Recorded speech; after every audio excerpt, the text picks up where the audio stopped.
Estudo Bíblico Jó 35, versos 1 a 16. Eliú atribuíra a Jó o argumento de que a justiça não traz mais vantagem ao homem do que a prática do pecado. Capítulo 34, verso 9 e 21, versos 14 e 15. Agora mostra que o Deus transcendente não é afetado pelo comportamento humano. Só os próprios homens são prejudicados ou ajudados pelos vícios ou virtudes da humanidade. Versos 1 a 8. Segundo Eliú, se alguém ora a Deus e não recebe resposta, isso é mais uma prova de sua própria impiedade do que uma indicação de que Deus não considera os justos. Versos 9 a 14.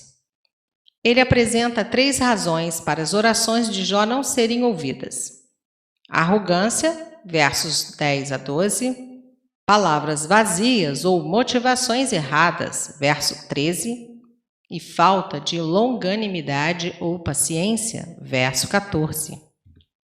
Jó pode escolher o caminho da confiança em Deus para o perdão ou da rebeldia para mais castigo. Logo, não é a justiça do domínio de Deus que deve ser impugnada, versos 15 e 16. Para os mais críticos, toda essa teoria é falha quanto à situação de Jó, que, embora pecador, como qualquer homem, à exceção de Cristo, era justo, ou seja, Eliú não o ajuda mais do que os outros conselheiros. Entretanto, Eliú levanta pontos importantes, fazendo críticas precisas à forma como Jó se portara diante de sua crise. Nesse sentido, Eliú foi um instrumento de Deus para levar Jó a se humilhar em razão de algumas coisas sobre as quais abrir a boca em vão e multiplicar a palavras sem conhecimento. Versos 2 e 3. Para criticar as consequências da justiça, é preciso arrogar-se uma justiça superior à de Deus. Como visto, esse trecho se remete a 34, verso 9, lembrando as palavras de Jó em capítulo 21, versos 14 e 15, ditas em um contexto diferente do atribuído por Eliú, mas podendo extrapolar a partir dos questionamentos de Jó em capítulo 9, versos 21 a 22, 30 a 32, 10, verso 3 e 21, versos 7 a 13. Versos 4 a 8. Aos teus amigos contigo, verso 4. Possível referência a obreiros da iniquidade com os quais Eliú associara Jó nessa lamentação sobre a justiça infrutuosa, capítulo 34, versos 8 e 9. Está evidente que os homens não podem diminuir, verso 6, nem aumentar, verso 7, a glória daquele que está exaltado acima dos céus, verso 5. Portanto, nada pode impedi-lo em sua administração da justiça.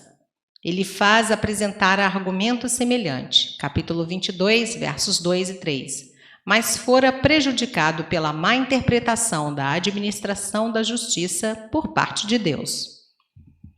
Verso 5. Atenta para os céus. Mais uma referência a palavras de Elifaz, capítulo 22, verso 12. Versos 9 a 14.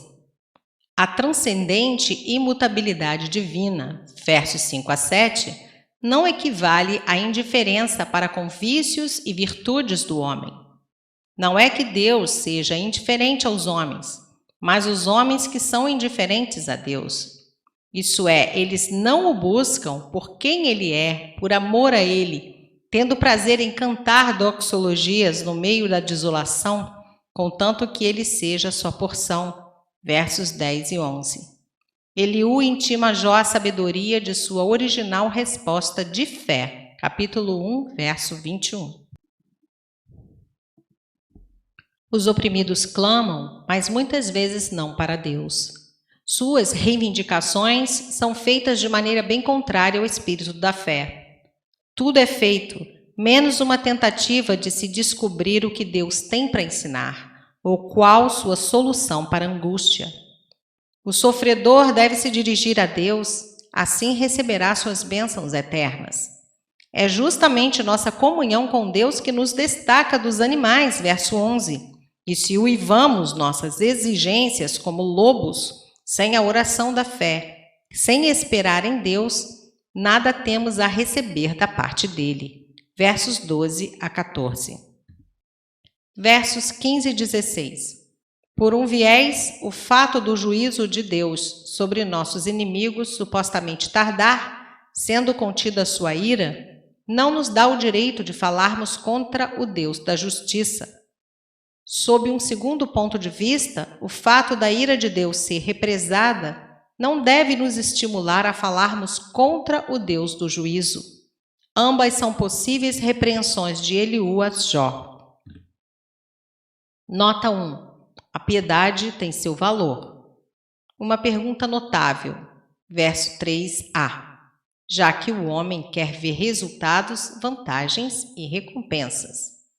Uma pergunta supérflua. Verso 3b. Já que a piedade é exigida, 1 Pedro 1,16 e Gálatas 2,20, e o pecado de nada aproveita.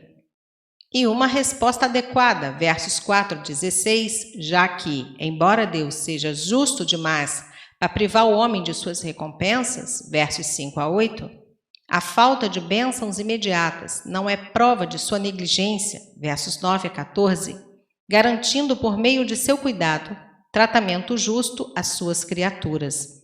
Versos 14 a 16. Nota 2. Não há razão para queixas se não temos o que esperamos. É melhor sermos gratos por termos algo melhor do que merecemos. Quando nos concentramos em nossas aflições e nos descuidamos das consolações de Deus, é justo que Deus rejeite nossas orações.